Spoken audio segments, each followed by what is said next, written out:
where we will be discussing Section 6053 of the Internal Revenue Code that involves the reporting of tips.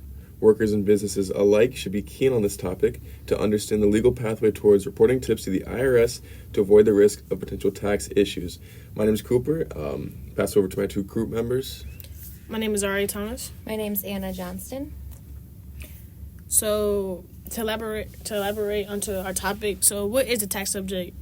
Fees and financial obligations given by the government to the citizens of the United States. This code directs employees receiving cash and non-cash tips to accurately report them to their employers, who will in turn report them to the IRS. Every employee who receives tips as wages or compensation needs to report their tips to their employer in a written statement every month. This statement needs to be written and given to the employer by the 10th of every month. Now I'll pass it to Anna to elaborate on the code. So the code is Section 6053 of the Internal Revenue Code, and this states that reports by employees, every employee who, and in the course of his employment by an employer, receives any calendar month tips, which are wages, or which are compensation, shall report all of these tips in one or more written statements furnished to his employer on or before the 10th day of the following such month. Such statements shall be furnished by the employee under such regulations at such other times before such 10th day and in such a form and manner may be prescribed by the secretary.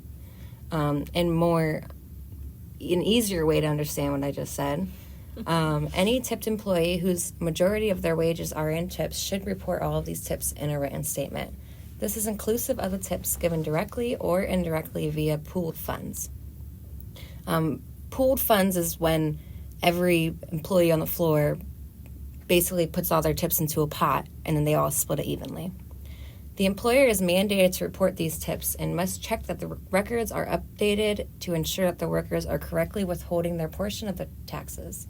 The IRS informs that receiving as less as $20 or more in tips during a month requires the employee to report them to the employer by the 10th day of the following month. Cooper and I both work in the industry, so we do have a little bit of background understanding about this kind of thing. But for an example, if we work as a serving staff in a restaurant, at the end of our shifts, we must report all of our credit card tips and the cash tips to the restaurant so it can be reported on my W-2 as wages. Let us also assume that you work as a server in a rather busy restaurant, and due to your excellent customer service skills, you earn $500 in tips. This means you have to ensure the tips have been filed by the 10th of this month, and it will be up to your boss to report the total to the IRS and withhold any necessary taxes. Yeah, and regarding this, tipping also in the service industry is very variable, and it's going to fluctuate, who you're serving to, or even how your serving ability is towards the customer. It's not a guarantee that you're going to make $500. It could be a guarantee that you're going to make, a lot less than that, a lot more than that. It's an industry that is very, fluctuating, and it's not a very consistent income, which is why there have been a lot of movements to push a no tax on tips, because even if you get a low tip amount, if it's across the threshold needed to meet the tax amount, you're going to get taxed on it.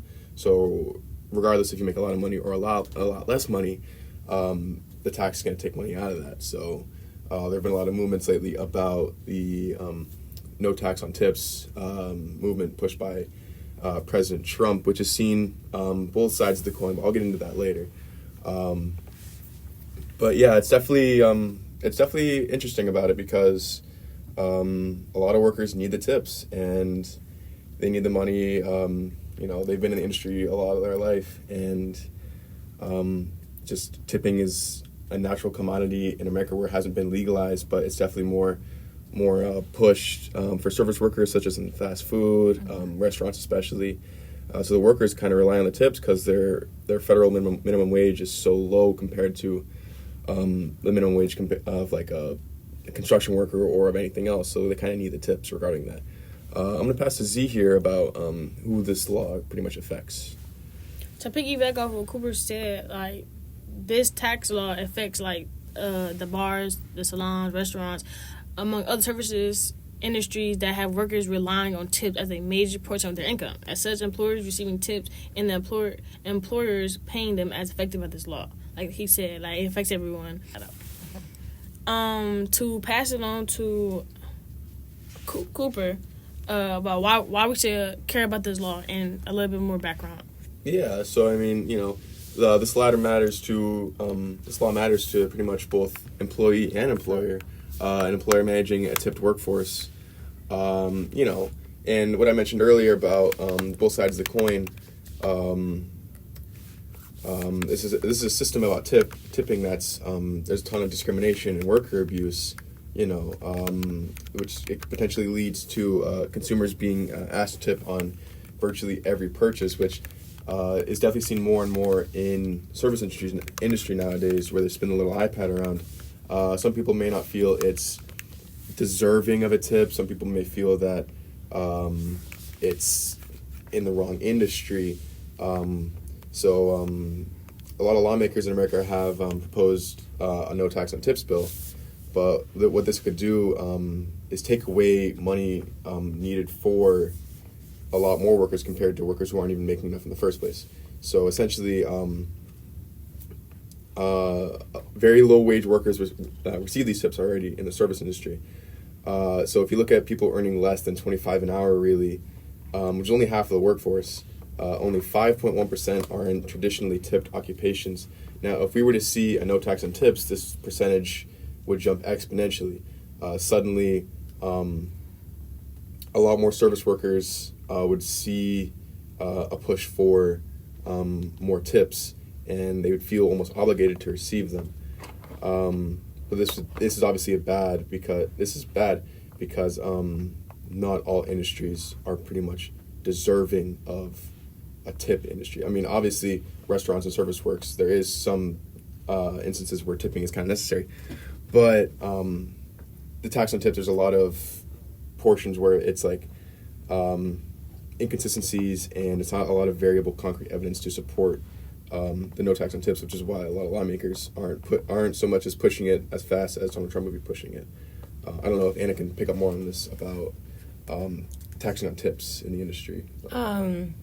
In my opinion, I feel like if you are a serve staff, like a waitress or a waiter or something like that, you should be tipping them. You should tip them.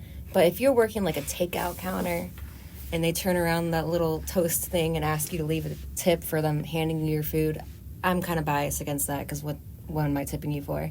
But if you're sitting down and you're enjoying your time and the server's taking all the time out of their day to get you everything that you need, 17 sides of ketchup or whatever, you should be tipping your servers, because in the state of Ohio, the hourly wage is only $5.35 for, serve staff. And that's not a livable wage, especially if this is your main way of making money, this is your only form of income. You can't live off of that. But with that being said, going back to like taxing on these things and claiming your tips, it's very, very important to claim all of your tips, because if this is your only source of income and you're looking to get an apartment or buy a car or buy a house, they're not going to have faith in you that you make $5.35 on the books. But who can they trust to say that, oh no, I maybe only made that in the government's eyes, but I have $700 in cash in my drawer next to my bed that I just don't claim. So it's really important that you claim your tips, in my opinion. I think especially if you're older and you have stuff that you have to pay for and you have more responsibilities. When I first started serving, I did not claim any of my tips because I did not need to. I think that it can go both ways for different spectrums of servers, but I don't know. It is very important to claim your tips, and it is also very important to tip your servers, and if you don't, you suck. Now, regarding tax planning ideas related to laws, the best advice for people working in the service industries to ensure they have a detailed record of their tips is to avoid charges related to underreporting. The Form 4070A, Employees Daily Record of Tips, is a great way, which is found on the IRS website, to keep a daily record of the tips received. Employers should also use automated point-of-sale systems that track tips, thereby making the reporting process smoother. A lot of restaurants nowadays are moving into this electronic, up-to-date point-of-sale system, which helps the employee and the employer manage everyone's tips, manage credit tips, cash tips. It's definitely a lot smoother. It's not everywhere in America yet. It has to be more commoditized, but it's very essential and important to managing these credit and cash tips. Now, regarding an important date for employees in the service industry who have to report their tips, now it's the 10th of every month. Tips have to be reported by the employees to the employer. President Trump stated that he has plans to push the no tax on tips mentioned earlier for those that are getting taxed on an hourly wage as well as a tipped wage. Now, one more thing I wanted to add with this is that if this proposal were to go through, one of the ideas I saw from an article I'm reading is it would heavily deplete state and federal budgets and create new avenues for tax avoidance, especially for high earners. So it's kind of like a give and take. You're not going to get taxed on your tips anymore, but also the high earners, like the 1% of the industry, are going to get a lot more rich off of it. So there's definitely a lot of pros and cons to both the taxing on tips. Definitely.